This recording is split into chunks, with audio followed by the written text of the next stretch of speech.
offenses under their religion, as long as they remain members of that religion. We welcome the Prime Minister to open this debate.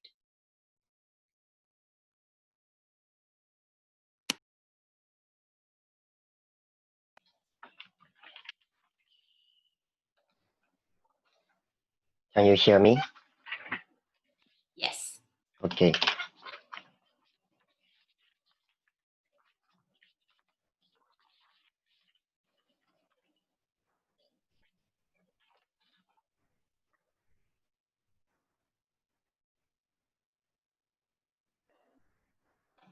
Two arguments from Prime Minister. Firstly, why this form of community-based justice is principally justified in the first place, irrespective of the consequence. Second, why more fair version of justice is possible within our side when we let this community decide by themselves. We think that the alternative or the counterfactual which is likely within their side is one where private punishment or vigilantism is likely to be more radicalized and likely to be less accountable within our side. We think letting these people have control over their justice is going to be much more accountable mechanism for these people. Before that, what do we stand for within this debate? Firstly, we think we are talking about the situation in which both the criminal and victim consented to join this religious code. This means that if either victim or the criminal does not consent to joining this community or joining this religious code, we think this debate we think that we don't have legitimacy to punish these people. We think this debate happens only in the context in which both actors consented to joining this religious code. Second, we think it is likely to be based on the consensus of the community. We think there's going to be different trial process. There's going to be different precedents, written laws, for example, so that it is going to be accountable as much as possible. We already see this in example of Acre of Indonesia. We think we are able to have accountable mechanism within our side of the house.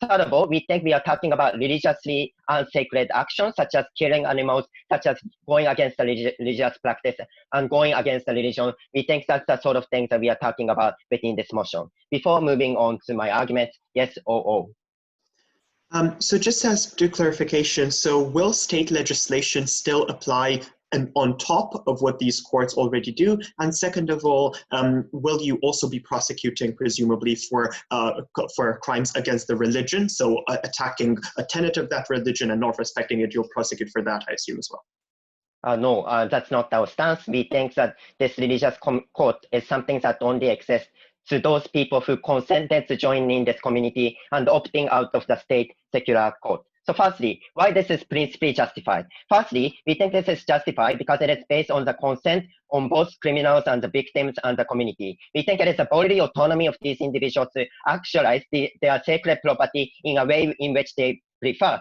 especially given the religion is a subjective value, a morally contentious value, which is unspeculatively valuable for these people. We think for some people this is so important to their identity. We think this is not something that should be denied, and given that there's consent, we think that we should not deny these people access to this code. Second, we think that definition of justice is something that is subjective and arbitrary in the first place. We think it is something that is arbitrary and morally contentious in the first place, but although it is arbitrary, we have criminal justice because it is based on the society consensus and community consensus, and this is why we have, we think this is why we believe it's legitimate for this community to have their own form of criminal justice, their own form of small government to have their own criminal justice system. We think that given that there's no absolute justice, we think that it's legitimate for these people to have this. We think on our side, we are able to have a community level of justice. In the same way, under democracy, we decide what kind of punishment is legitimate based on election and referendum. On the same way, we think the community deserves the right to subjectively determine what kind of community that they want. But third reason is reciprocity. We think criminal justice system is something that is coercive institution and entity. It literally violates your right, for example, taking away your money, or for example, your right to mobility to put in the jail. All of these kind of things is taken away from these people. We think these kind of infringement of right? It's something that is only justified when you have consent and when you feel that your justice is something that is representing your core identity. But last reason is because this community has been infringed their sovereignty. This community has been coerced into joining the state because of the political violence. They were coerced into joining the state. Things like indigenous community or things like religious minority, they didn't want to join this community. But because this community was invaded their sovereignty, we think that at least we should relatively give these people justice based on their subjective way of justice. And we think that's a principle right that exists to these people, irrespective of the consequence. Second argument, why our version is going to be a better mechanism. Firstly, let's clarify why in their side of the house it is likely to be unaccountable and vigilantism is likely to occur, we think in the first place. The reason why we have law in the first place is firstly to punish these people, but secondly to prevent private judgment or to prevent social chaos. That's why we think this point is going to be important. Why in their side people are likely to be unsatisfied? 3 reasons. Firstly, you don't trust the secular government. They feel that their core identity and their religion is denied by the society and denied by the state. And you feel that that court system is something unlegitimate. That's why people will not opt in or will not cooperate to the justice in their side of the house in the first place. But second, they feel the sense of lack of justice. They feel that they are unsatisfied. They feel that their voice is not represented. That's why in order to compensate or in order to fulfill in the gap and the anger, they are likely to opt into private judgment or like vigilantism. But third of all, these individuals are likely to radicalize because they feel that they feel emotionally angry that these people's voices are not represented, and given that the people who will be making vigilantism within their side is not accountable at all, we think that this is likely to be far worse mechanism within their side of the house. We think this is important because it is likely to lead to over punishment, and we think punishment is only legitimate when there's a fair proportionate return based on the consensus of the society. We think this is likely to be lost under vigilantism, and things like exclusion from the community, things like killing these individuals for killing animals, these kind of like perverse punishment is more likely to happen within their side of the house. Why within our side of the house this judgment is likely to be more accountable? Firstly, we will have rule book or accountability.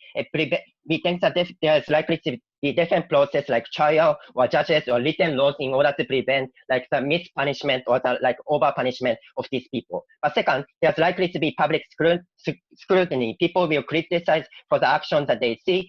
When they feel the community is overly disproportionately punishing these people, they are likely to criticize. That's why we think that there's enough mechanism to cater to the different needs of the individual within outside of the house. But third of all, people are likely to accept it because the perception of the people is this justice was done by the legitimate process of our community, our religion.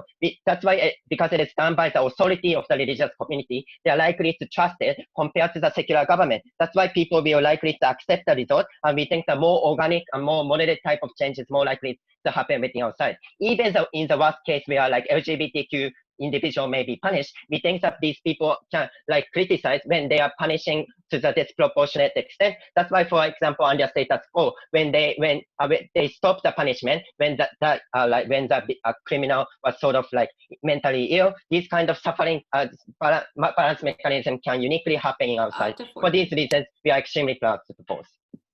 Thank you. We now welcome the leader of opposition to begin their speech.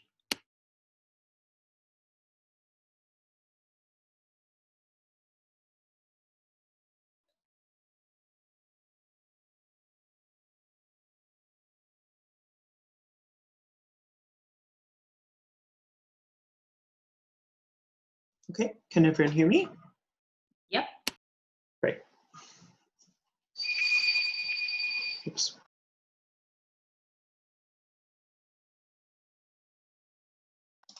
Sorry, 1 second.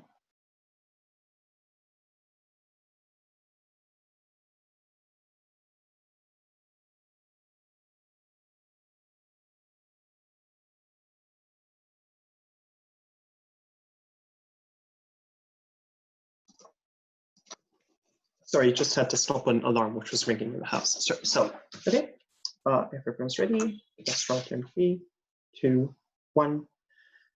Panel, There's a few clarifications to be made before we get into my constructive points, and then 4 main points from Leader of Opposition, which contain an integrated rebuttal as well. So first of all, as regards to clarification, note that I think a lot of the rhetoric coming from open government is around this notion of the community deciding and this beautiful sort of democratic spirit that these courts will have. This is absolutely a delusion. The reason for this is because this community will have no ability or minimal ability to have any say over what these laws look like or how they're applied. The reason for that is obviously because these are religious courts. That means that the scriptures are the ones which decide what the religious laws are. The scriptures, which are very unchangeable and sort of very holy in their construction of religious text. Or alternatively, it's religious leaders who decide what the word of God is, rather than lay people within that particular community, right? That not only has harms for the people within the community, but it will also tell you how that makes the community far harder to change and community input to be taken far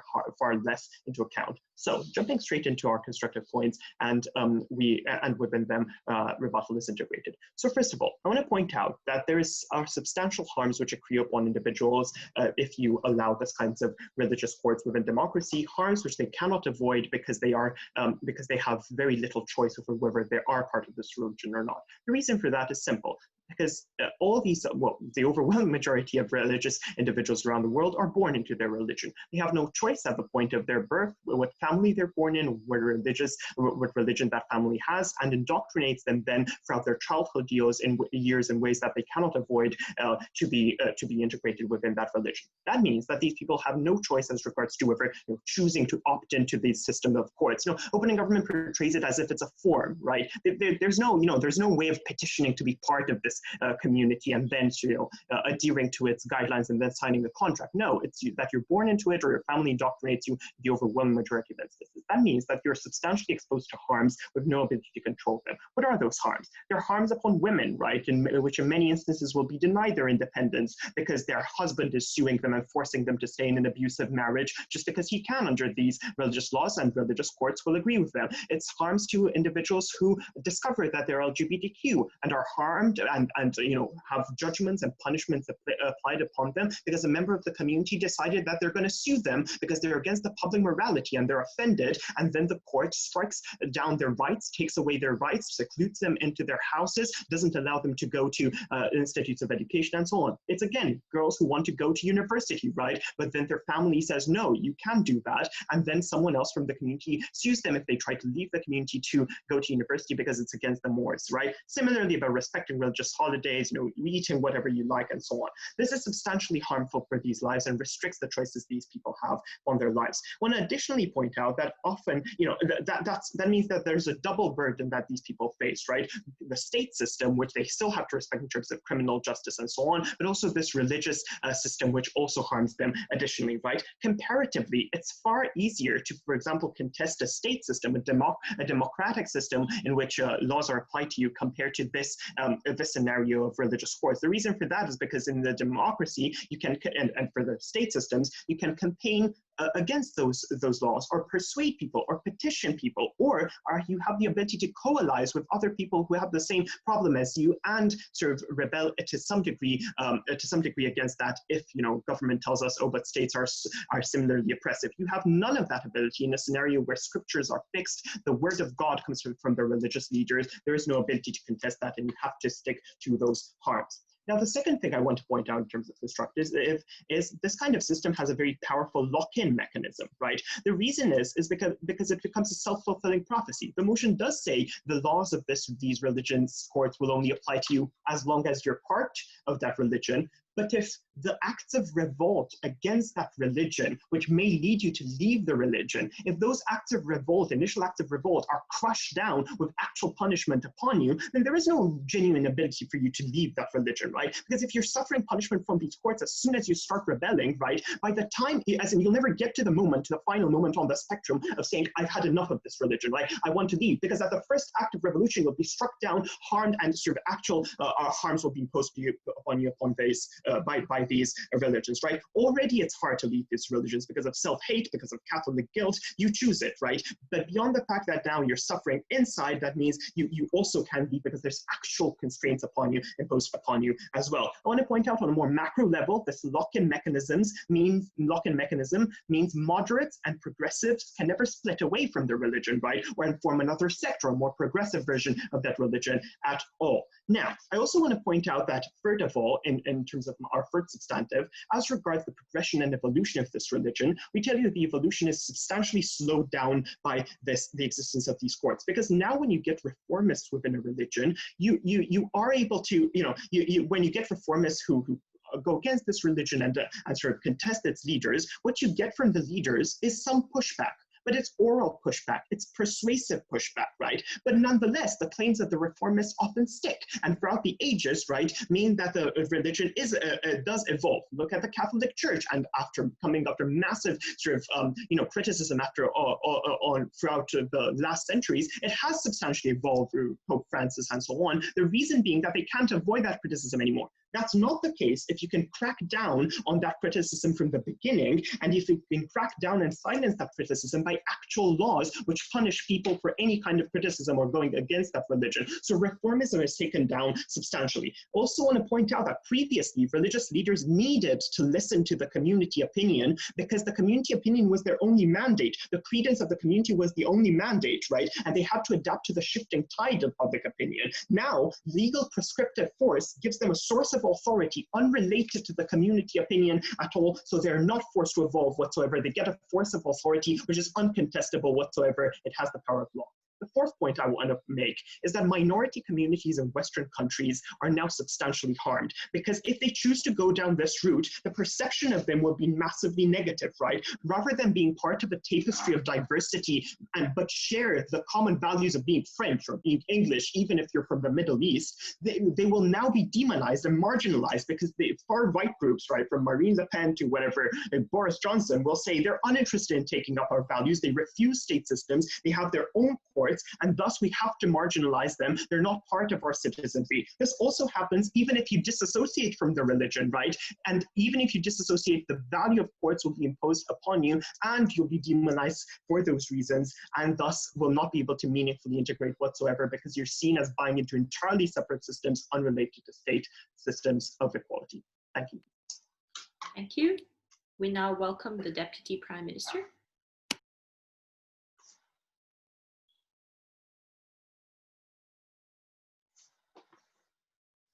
Hello. Audio check. Can you hear me? Yep. Thank you.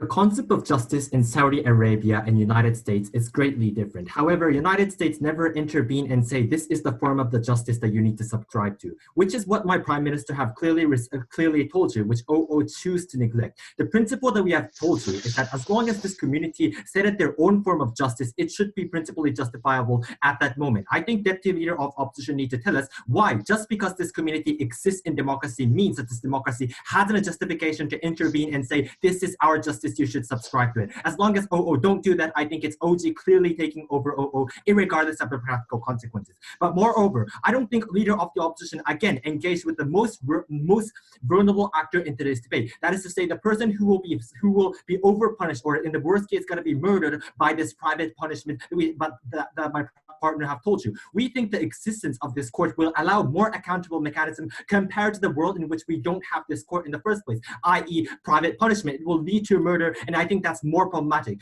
In order to visualize the harm which does exist in the status quo, we again think this court is necessary to protect the vulnerable individual. Based on that, I'd like to ask you two questions. One, is it justifiable for democracy to force their own concept of justice into this community, which is an entirely principled point? Secondly, which gives comparatively acceptable consequence? Because we're not going to be saying by OG that we're going to be able to have a utopia, but I think opposition world lives in a dystopia comparatively to OG. We think that is why we are going to be answering this question and tell you why people will suffer more. Before that, clarifications, not so that this debate won't be messed up. So firstly, like for example, when a non-religious person were offended by a religious person, I think this was the POI from the OO to my prime minister. Just to be clear, like in case, for example, United States citizens commit a crime in Saudi Arabia, I think there is an international treaty to decide which law to subscribe in those particular like instance, case by case, right? I think the same should apply there. I think the main contention of today's debate is that within this religious community, if the criminal and the victim are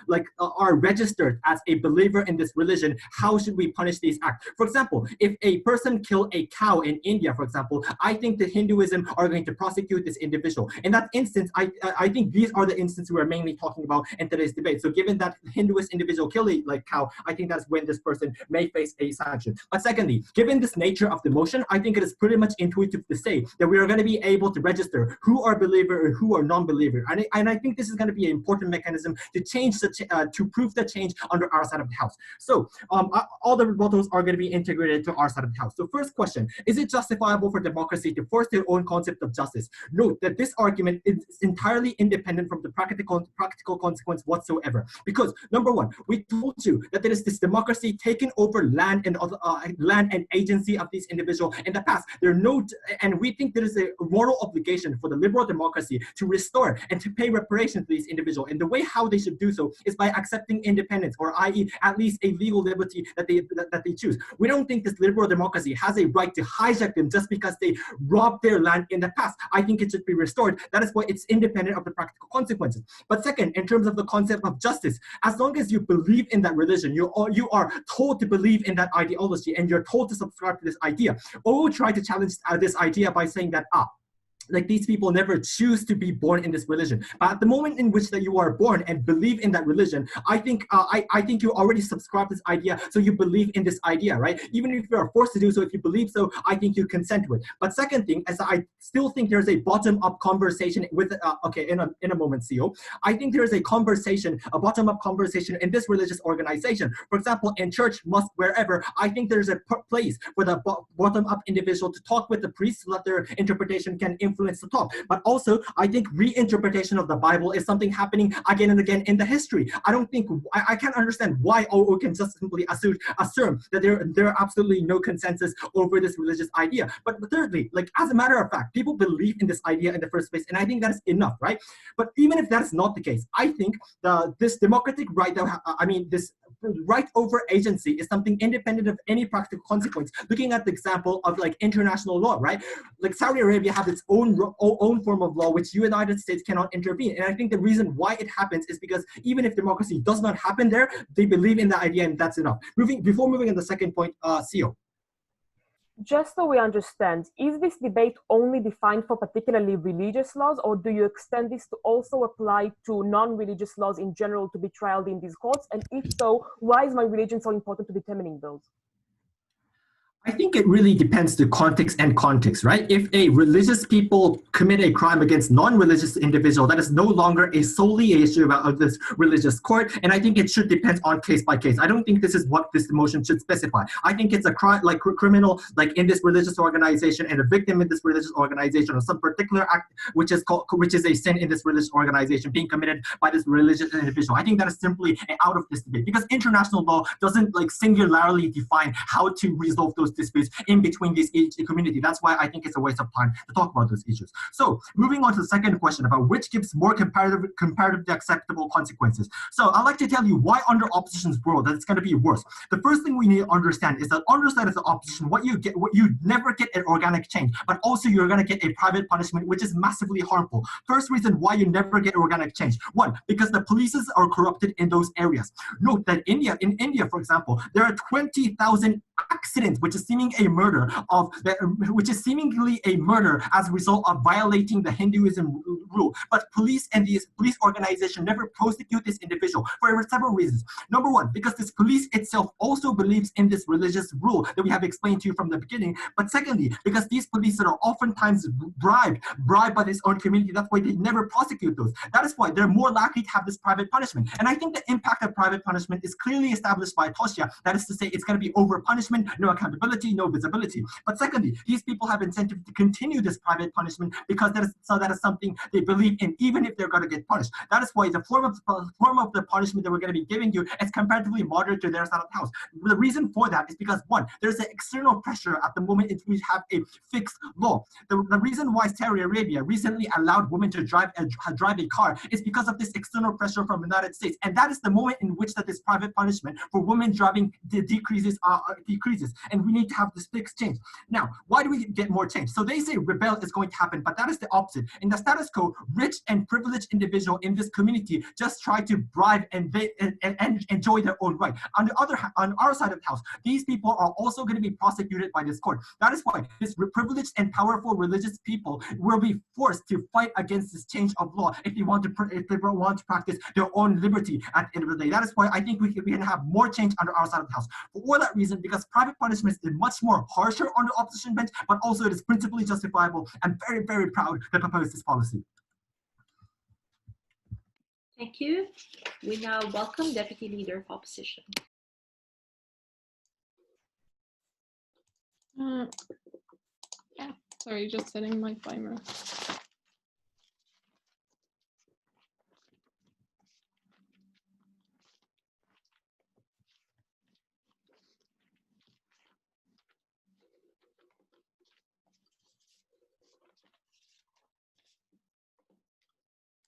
The Roman Catholic Church did not admit to Galileo Galilei being right about the solar system until the 90s. There are still no women that are allowed in the church in high positions of power, and sodomy is still abhorrent under Catholic law. Religious institutions are behemoths that you have very little control over. The rules that opening government wants to impose upon you are ones that you have very many difficulties in terms of changing. It is not a victory for women's rights that Saudi Arabia finally allowed them to drive. It is in fact the proof that their model doesn't work, because women in other religious countries have been driving for decades. It just took Saudi Arabia so long to catch up, precisely because we allowed religious institutions to not just dictate religion, but also dictate law in that country. Three things that we're going to talk about. Firstly, about the principles of the law. Second, about control and coercion in religion. Lastly, about social segregation. All responses will be integrated. So firstly, about principles of the law. I think that overall, opening government's case is based on two principles. Firstly, the idea of sovereignty, which I want to deal with from the get-go, because I actually don't think that it makes that much sense. They say religious communities have been sort of, taken apart, weaponized. It's very sad. We have taken away their sovereignty. Note that this is not a debate about, for example, indigenous communities that very frequently already live under different systems of governance. The key is in the word, right? Governance. This isn't allowing religious communities to elect their own leaders and suddenly have their own sort of like mini state, which we already do for example, indigenous communities in many places in Latin America, Canada, and the United States. This is about imposing a religious law, which is completely different. In fact, very few religions have actually had, their communities imposed upon. The very fact is that most religions have indeed proselytized onto other countries. So I don't actually think this makes sense. The important difference that I want to highlight is that we allow Native Americans, for example, to have their own systems of government because they can change the government. We don't think this is true for religious institutions. But I think that the more important principle that they give out is the principle of consent. And I think that the problem here is that consent panel is a deeply flawed construct. You can't really consent into religion. And I think that Tudor told you why. And I don't think that we saw sufficient response from the previous speaker. He gave you 3 reasons for it. Firstly, it is that you're born into it, that it is very difficult to control or to opt out once you are out of it, precisely because that's what you were indoctrinated into, the school that you went to, the things that your parents thought were right. Second, that you're peer pressured into it, that when your whole community believes in one particular religion, it is incredibly difficult to opt out of it, because that means losing your friends, losing the family that you grew up in, losing your contacts in the world. And thirdly, I think that also the very premise of religion is coercive, right? It is saying that you can never prove the existence of a God, but you have to believe anyway, because otherwise you're going to go to hell and burn there forever. I think that the principle of that is coercive by itself. It's essentially the world's riskiest gamble if you choose to opt out. So I think that at the end of the day, whatever consent you have is deeply, deeply flawed. And guaranteed, you still have flawed consent, no thank you. You still have flawed consent when you opt into a state, but we think that it is fundamentally different. Why? Because as Tudor tells you, although the criminal justice system in whatever country you're born in is also arbitrary, you have considerably more power over what you can and cannot do to change it. For example, you can change legislation. The politicians that you vote for and you elect have considerable amount of power. And even if you didn't vote for the party that is in government, if a substantial majority of people voted for a policy that maybe the candidate didn't win, it's still something that is debated. It's still something that is considered. Also, you can pass change through the courts even if there's a minority of people that support it. Those are mechanisms of change that do not exist in the religion when it is all fundamentally based on scriptures and religious leaders. The previous speaker tells us, aha, but you can still change it. There is still community pressure. There is, right? And that's true. But the problem is that there's very, very little of it that actually works, because the very premise of the scriptures is that they were written by God, that they were sent by the prophets or whoever in whatever religion you're in, which means that it's very difficult to change anything that they literally said, like the fact that, you know, sodomy is abhorrent, as is written into like most religious texts ever, or that women are not supposed to, like they were born out of Adam's rib or something like that. The point is you're not a full human, you were born out of the man. And I think that the important thing there is that it's very difficult to change, because changing the scriptures means admitting that the whole religion could potentially be wrong, which is why it's very difficult to change those things. In a similar way, religious leaders have very little incentive to change, because that means admitting that the position that they're supposed to hold until they die is a wrong one, because they cannot interpret the word of God properly. I think the problem at the end of the day is that law holds immense amounts of power over you, and that you're giving religions an immense amount of power over something that you have very little grounds to change. I think that that amount of control is horrible, coercive, and something that we should never submit individuals under. I think that the principle falls. Even if you consent into it, you can never change it. We say that's wrong. Second point, on control and coercion in religion. Look, the kinds of things that religion can punish you for are things like sexual orientation, whether or not you have an abortion, whether you have sex before marriage, if you do or do not do religious celebrations, even if you eat certain kinds of meat, right? And I think that in the status quo, there's already very strong pressure within religious communities to conform. But I think that this makes it 10 times worse, because you can rationalize away, oh, God will love me anyway, but what you cannot rationalize away is the actual real-life punishment that you're going to have to face for your actions. I think that the problem when you allow these kind of institutions to craft the law is that what you see as the law determines what you can and cannot do in your everyday life, right? Because if you do a certain thing as a religious person, then suddenly you go to court and you're punished for it. That is why you saw a lot more change away from religious institutions the second that states stopped being religious, precisely because when religious institutions have so much control over what you can and cannot do under the law, it makes it so much harder to do social change. I think that's what Tudor tells you. I think that we don't really get a response to. I will take a POI from CG. CG. So how exactly is it easier to get change in state courts, assuming that you are also someone who has the same struggles with someone from the majority, and therefore are likely to face a lot of the problems that exist in state courts anyway? So I already mentioned two of them. One is, I think that you can actually win a lot of substantive cases through the courts, aka if you prove something is wrong in a court of law, then you can eventually take it to the Supreme Court, even if you're a minority, right? And I think that the second one is that also, even if you don't vote for the majority party, if there's like a small minority of people that apparently really care about climate change, it's also something that bigger politicians, even if they if the candidates that you voted for didn't win, you also have the capacity to then discuss those issues. But I think that at the end of the day, going back to like control and religion, is that I think that at the end of the day, the amount of control that you allow religions to then have over most individuals, a control that they cannot opt out of, and a control that stops them from stepping out of religion because you clamp down on them the second that they attempt to step out, is crazy. They say we have to stop vigilantism. And the problem is that vigilantism is a lone wolf thing, right? It is something that they're crazy extremists, and they're going to be crazy unless you have equally as strong laws on their side anyway, right? They're still going to say, now there's like a reason why I can go and kill other people because the state says that I should actually enforce my law. But I think that at the end of the day, it is much worse when you impose that control on not just a few individuals, but on everyone. The last point on social segregation, I just think that I didn't have time for this because I flopped with my timing, but importantly, minority religions, I think that at the end of the day have a very hard time integrating when they don't even respect the basic principle of common law that everyone lives under. I think this is a bad idea, so I think you should vote OO. Thank you. We now welcome the member of government.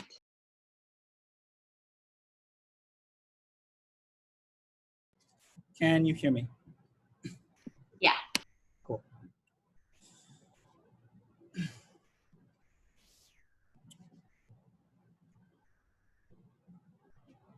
Starting in 3, 2, 1. I'll have one extension about why we create a fairer justice system with 4 subsections within it. Number 1, why it's something you on face value opt into better. Number 2, why it's easier to control religious courts more so than state courts. Number 3, why numbers are the only way to decide what is fair in the justice system and not by intensity. Number 4, even if intensity was a way of measuring, or there was a way of measuring intensity, it's better on our side. First, why do we believe that on face value, this is something that is better than the state court? This is because even if you are born into a religion arbitrarily, we don't think indoctrination is a morally negative thing. It is morally neutral. What matters is the outcome of it. And intuitively, religion is always a more important part of your life than the state or your national identity is. This is because your national identity is often shaped by people who are very distant to you that you often don't connect to, and are often people who are taking land away from you. So if states and religion are both arbitrarily random because you're born into it, presumably the thing that you can connect to more closely for the most number of people are something that you opt into more. If the justice system is something that has to cater to what people believe is fair, that's why we allow people to decide what justice is. I think that on face value, religion is better. Second, why do we believe it's easier to control religious courts more so than state courts? Directly engaging with OO. Two reasons under this. Number 1, if your religion is from a small community, we believe that there's a very small power distance you have with this religious leader, meaning that the number of people within your community are less, and therefore for you to get threshold into enacting change is less. For you to get that in a state, you have to enact literally 51% of the population. That is far more difficult by virtue of numbers. Secondly, the worst case scenario is these small communities have religious courts already. The problem is these religious courts are panchayats, like you see in India, that are absolutely unregulated. On a comparative, or have to defend the worst versions of it, we at least have some state regulatory checks, but also you have some ability to opt in and opt out of this, whereas you're educated into what kinds of courts these are. The state can operate and empower moderate individuals within these small communities to take power. So the status quo is one where the most oppressive versions of these courts already exist for the most vulnerable. That's something that opposition has to defend. Let's say this is a majority religion. We think there are 3 structural reasons why they're more prone to change than the state. Number 1, we think that the presumable reason why evolution of religion happens is for gain of political power, or because they want to proselytize more people. That is a wash on both worlds. So when Tudor says that, we stop evolution, the reasons why evolution happens is for proselytization or for political power. Both of that still exists in our world as well. Number 2, the internal religious interaction is something we empower, i.e. there's no reason for moderates to go and take down conservatives right now. There's a reason why they want to always operate in the liberal bubble. But the moment you say that there's only one religious court, you force the moderates to come into the political discourse against the conservatives that they don't want to interact with right now. So that removes the excesses of political control that the conservatives have. Number 3, religions all the time want to be all-encompassing. This is because every follower has the same marginal utility for them, either because they believe that every follower is coming to God and that's a KPI for them that they want to cater to, or because every follower can have incremental donations for them. Comparatively, states operate on margins, which means they only need 51% of people in order to keep power. What they want to do is they want to have certainty of that 51%, even if it means oppressive marginalization of that 49%. That's why they create tough on crime policies in order to sustain their political image to the majority. It is unlikely that religions, when they have the opportunity to have incremental marginal utility, they will be as oppressive as the state, where they only have to cater to the 51%. The crucial thing to note is religions and states often have laws that coalesce and are similar in nature. They both punish murder equally. The difference is the religions that have different laws are likely to be in the minority, and states are never likely to cater to those religions. This is why structurally religions are better or more able to control. Before going into the third area, I'll take CEO. Yeah, so why don't you want to also give other minorities a right to their own courts, unless you believe that there is a general social stake here rather than just an individual one? In principle, we're fine with it. We just think it's a different debate. Have another debate about it. We'll accept it in principle. I don't see a problem with it. Third, why do we believe numbers are the only way to create fairness in the justice system? This is because it is impossible to measure intensity. There are a couple of ways in which I'd like to illustrate this. Number 1, victim closure, while it is a principle in the justice system, is not the only thing we consider. And the reason is because intensity of that suffering could be infinite. We can't cater to all victims and always recompense them for the suffering they have. This is how we always create laws that the majority wants, because the majority caters to numbers, but we empower the minority by certain rights, like freedom of expression, freedom of speech. So the way the justice system works is through a utilitarian metric, i.e., because you can't measure the intensity of individual people because it's entirely subjective, the safe way to go about it is by catering to as many people as possible. The problem is that principle can only be extended in our world. This is because there are lots of religious individuals that just don't feel feel like laws that the 51% create are fair to them. So the only way to cater to them is by empowering as many different kinds of courts as possible, and by making sure that we cater to a greater number of people within our state. The only way this principle would not make sense is if there was a direct authority the state had over people in order to decide what is good for them. The problem is most of these states are often not elected by religious minorities, and are often groups of people that take away land and oppress these religious minorities. So the reason why OG's principle of reciprocity matters is because numbers are the only way in which you can be reciprocal to the people and what they deserve, not by catering to intensity. This outframes all the stuff OO says about some religious minorities suffering. Yeah, I agree, but there's a greater number of people from the greater perspective of the religion that is suffering right now. We cater to a greater number of people. Let's say that you don't buy this framing. Let's say that you care about the intensity of victims. Number one, we think existing victims suffer a lot of intensity of harm. This is because state justice is something they never approach at all. This is because they either don't trust public defendants because they're from different communities that they don't trust or that have oppressed them in the past, or they don't trust the system. They think that judges will be racist, or they don't trust the punishment itself, i.e. murder might not get a death sentence in one faith, but gets a death sentence in religious faith. Which means, in the most cases, religious minorities are likely to not seek justice at all, which is a very high intensity of suffering. Compared to fringe religious minorities, like, say, LGBT individuals or women within religion. Number one, I've already proven to you that they can push for change, more so than they can do for the state. That's mitigation. Number two, they're likely to face backlash in courts anyway, because they're likely to be deprioritized because they're black. A white woman is always likely to be prioritized. There's no structural mechanism for why Supreme Courts will cater to them. Number three, there's also no reason why they won't face backlash from their communities when going to state courts. So they're likely to be abandoned by their families and likely to be told that you're no longer a part of us because you're seeking justice that our religion doesn't stand for. All of that is mitigation for why the change to the marginal suffering is minimal. But the increase of the intensity of compensation to victims on our side is greater. We are very glad to clearly win this debate. Thank you. Member of opposition, please.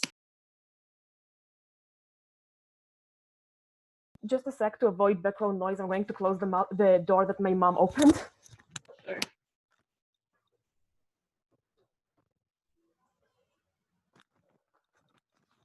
Yep.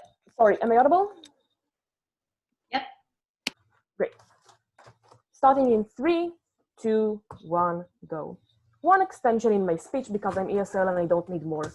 We're going to prove why essentially the principle of the justice system and the criminal justice system is particularly to serve justice to society and the state as a whole, while particularly the individuals involved are not the only stakeholder and it is not their decision to make in terms of opt-in, and therefore this policy is simply unjust. Before that, few points of extraneous rebuttal. Firstly, to the entirety of the analysis from government bench about why people do deserve some level of opt-in because they disagree with the current system. Please note, as I said in the POI, and maybe debaters are too much in a left-wing bubble to hear the word minorities and say immediately, yeah, but here's the thing.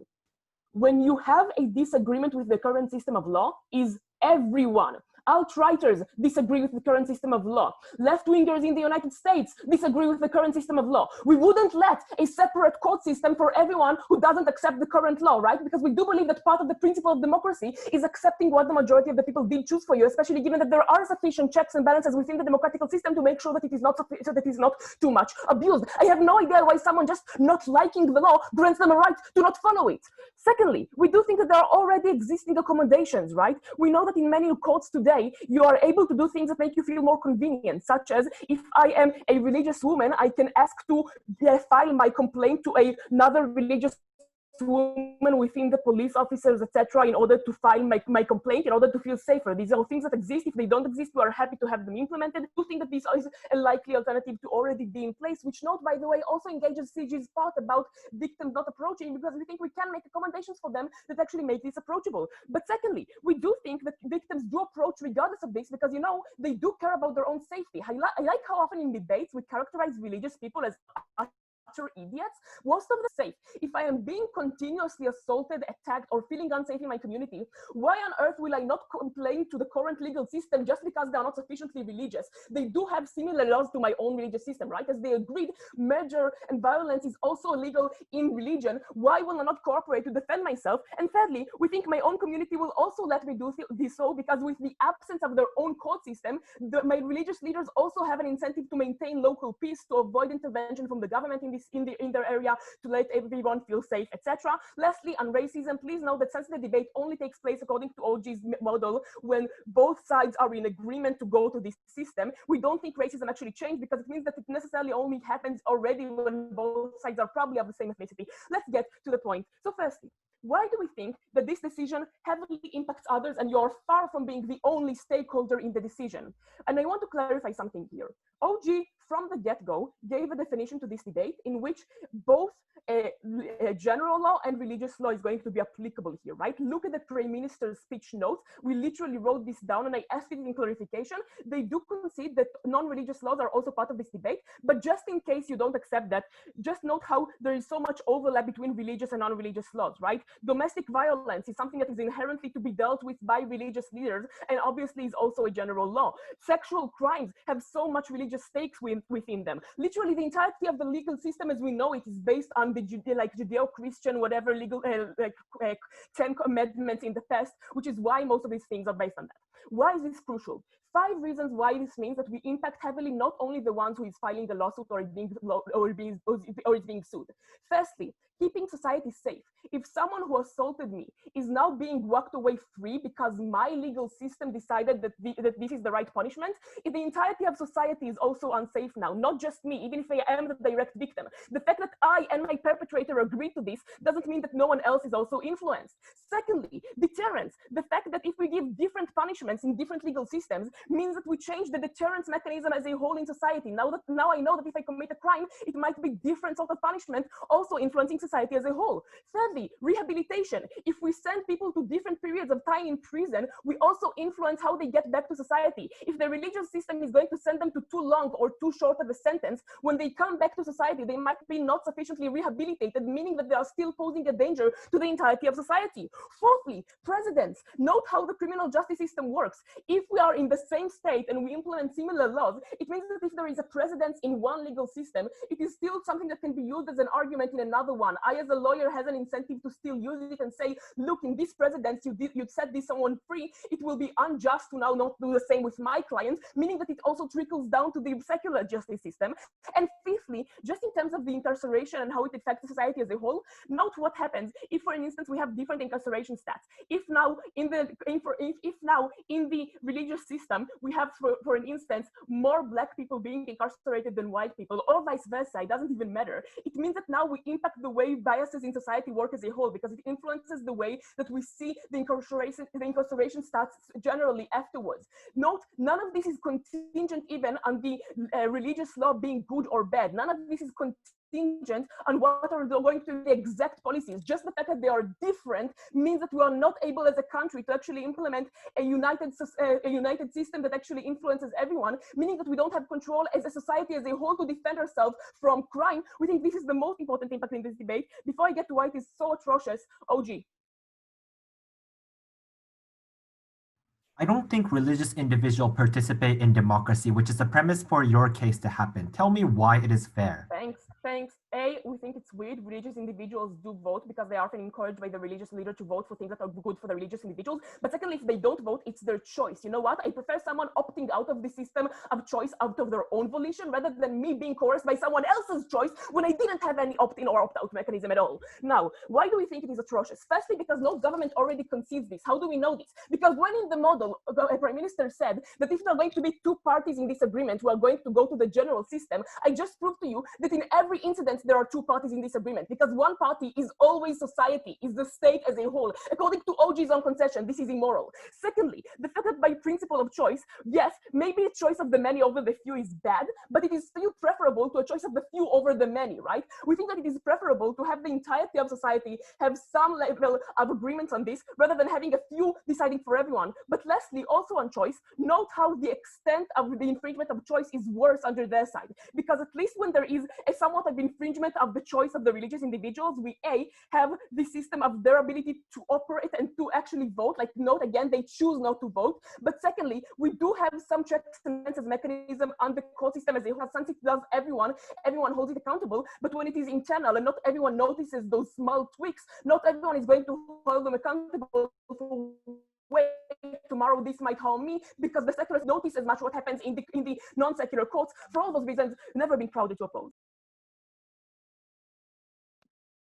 Thank you. We now welcome the government whip.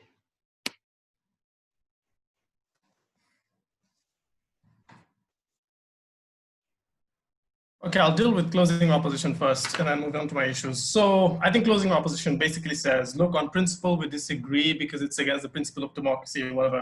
So they say that this means that if a community disagrees, that everyone can just opt out. I don't see a principle problem with that. If there is a significant community of people that have their own sets of laws that they all agree to, there is absolutely no moral objection from our side, and that's a principle that we have stood for. So what do they say? They say, but we can't ensure justice to all. So this is their principle, right? So that as long as we can't ensure justice to all because it affects everyone, that means we shouldn't take it. The problem with this is, of course, is that that principle then is still contingent on them providing better justice for all in the first place, which we don't think they do. So why did they say to try and prove this? They say first, deterrence will be differently affected. First of all, note that for a policy to work, both the criminal and the defendant have to opt into the system.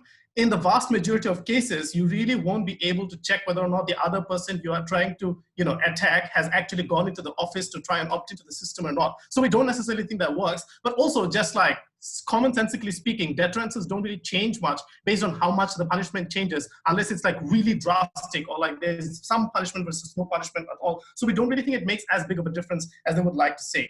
The next thing they say, okay, they try to touch on a big issue of rehabilitation. They say rehabilitation will be differently affected. The problem with this argument is, of course, that they absolutely forget status quo, where there is absolutely no focus on rehabilitation of the marginalized and the minority communities in the first place, where they're thrown into prison for decades and allowed to just be incarcerated for long periods of time. So for them to say rehabilitation is affected, maybe that's a good thing, that some people can opt into better rehabilitation systems potentially, and because it really, like it's really hard to imagine a worse rehabilitation system where more than 80% of the people who go to prison come back out and go back into prison within a year, right?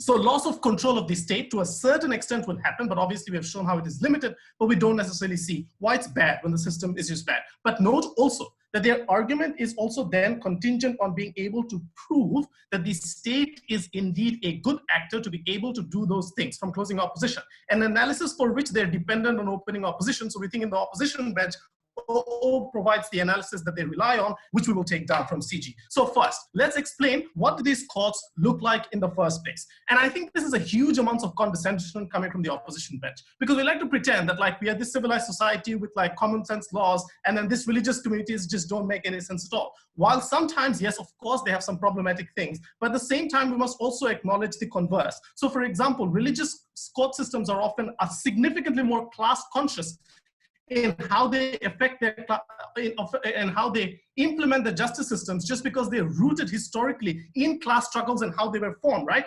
In a way that the capitalist system right now is simply not, which means it fucks over the poor in a way that many religious systems simply don't, such as Islam, right? Secondly, when we talk about like the fact of rehabilitation, right, like mental health focus exists significantly more within indigenous communities because of the spiritual lifestyles that they often lead. So if you look at Kuri communities in New Zealand, for example, in their court systems, they're significantly more likely to consider rehabilitation and the mental focus on the rehabilitation of that person as opposed to the actual justice system of the country in the first place, because we are not aware of those things. And opening opposition can't get away with saying this debate is not about indigenous people, because I don't think you can just say, indigenous people don't count as religion because they too have religious beliefs. You can't just define it differently just because they're indigenous people. So we think that the fact that these people are screwed over continuously by the state also has to be taken into account. So the harms really exist in different forms, but also exist in both systems. So what is then that they say? They say, but you have to consider consent. Of course, they also ultimately conceded that the consent problems like exist symmetrically, but because all the indoctrination issues, everything also exists under their side. Now, note, actually it's not symmetrical. It's more on their side because you're literally forced by the country you're born into to be able to go into a particular system of law. At least under our world, even if coercion is higher, you have some ability to opt out as opposed to none under their side. But it would also suggest that the likelihood of you being able to opt out has been significantly exaggerated by their side, because when we're talking about minority religious communities in the West, while there are some really ultra people, what I would suggest is the ability for you to opt out is not as hard as they think. A lot of Muslim immigrant third generation, second generation children, for example, are coming out of their religions when they live in America because they have a society, friend structure, support structures they can sometimes be able to opt into. We acknowledge this is hard, but it is not completely forced, like you are just born into the system in the first place. But also note that the fact that this is an opt-in mechanism means you have to actively go into and say, I opt into this particular system in the first place, which also means the likelihood of them opting in is not there, right? Before I move on, opening. Consent is not just something that you opt into once. It is a continuous thing, which is why it's important that you have the capacity to change the law. I think that it's very hard to do that with scriptures that have existed for generations, upon which the literal legitimacy of a religion relies on. Right, fair. So I think at this point, opening opposition says, but why should you care about their consent argument? Because they say that the ability to change. So note that their consent argument is contingent on them proving that the accountability that they hold over governments is more than the accountability you can hold within your own religious system. Excellent.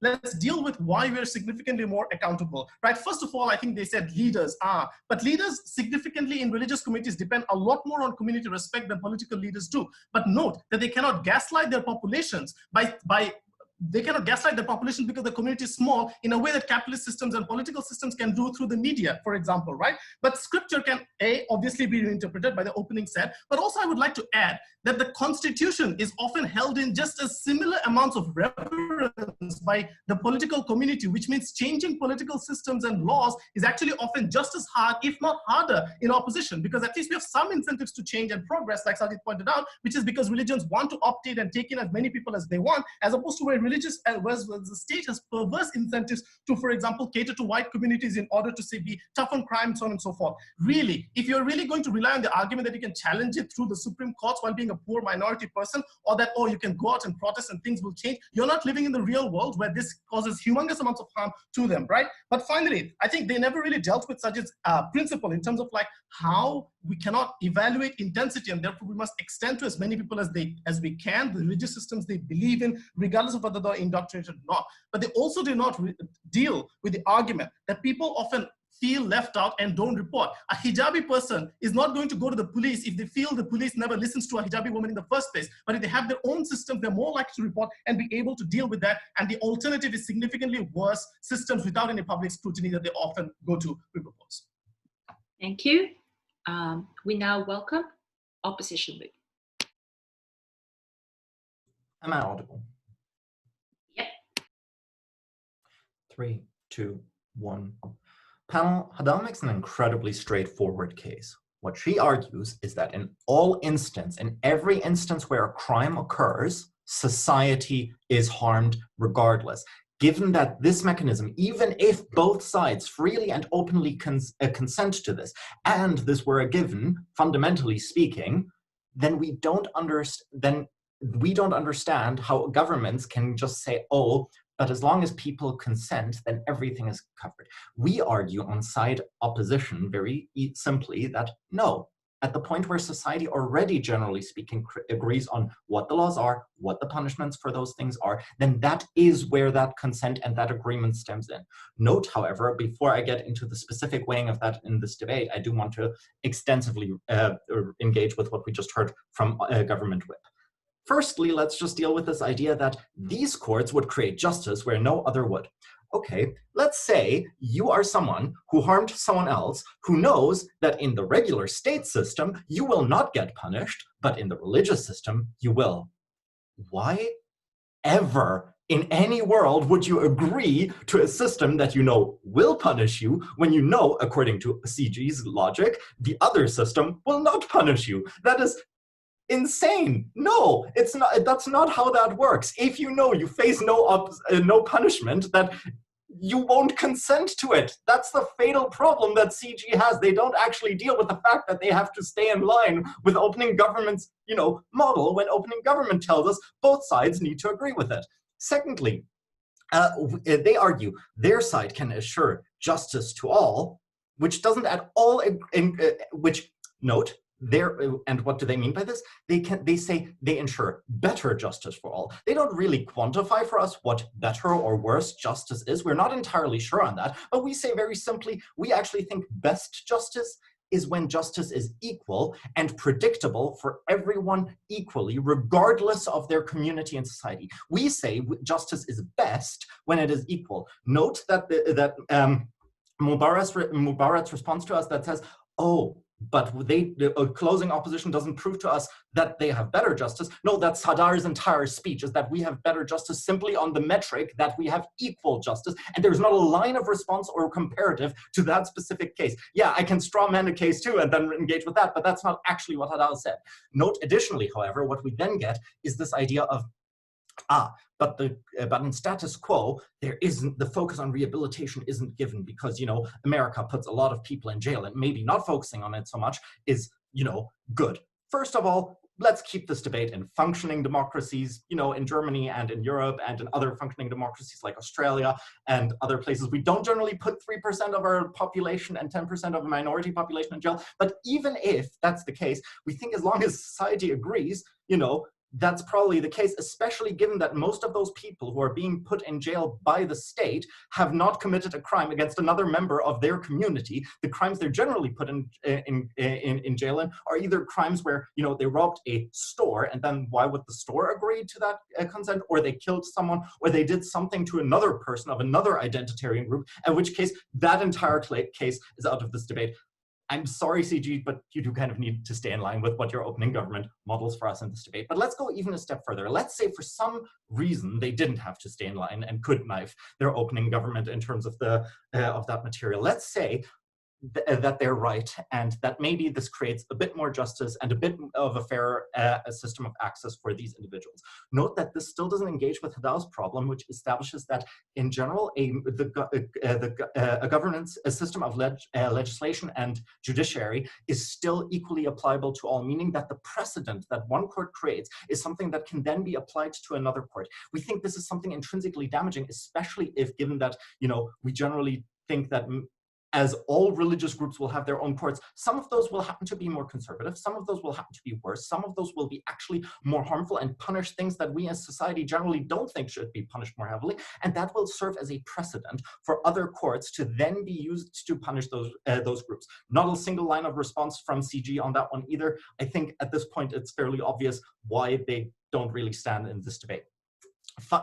However, just in case, there's one final thing we hear from them, and this is the following. They tell us that, but if, they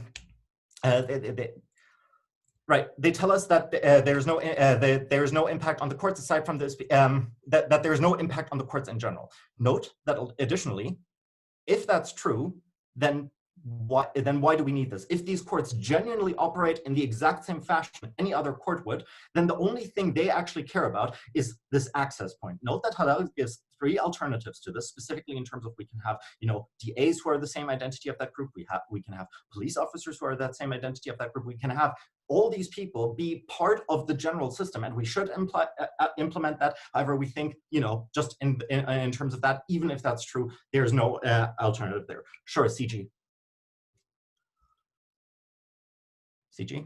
So if these principles are more important than people's input, why don't you just have a technocratic system that decides laws based on what is most deterring and what is most retributive in nature?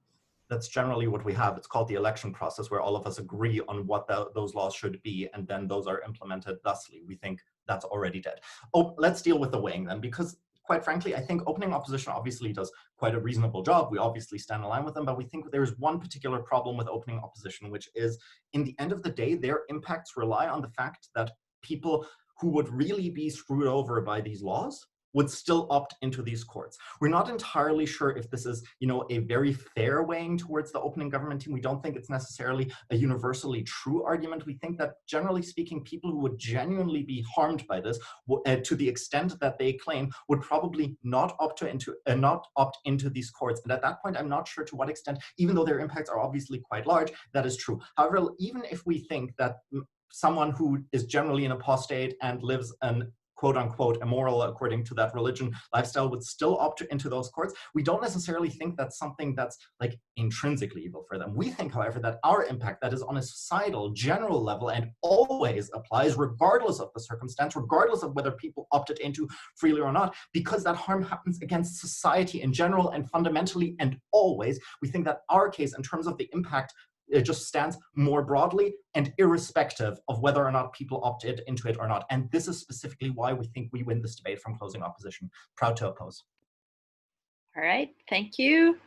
So the judges are now going to chat. I think the procedure is I should let Orcom know, and then we'll get back to you when we have a decision. Thank you very much. And just to remind everyone, you guys are supposed to just leave the breakout room and join the main room and not leave the Zoom call entirely. You guys So the speakers, right? Yeah, Oh, yes, yes.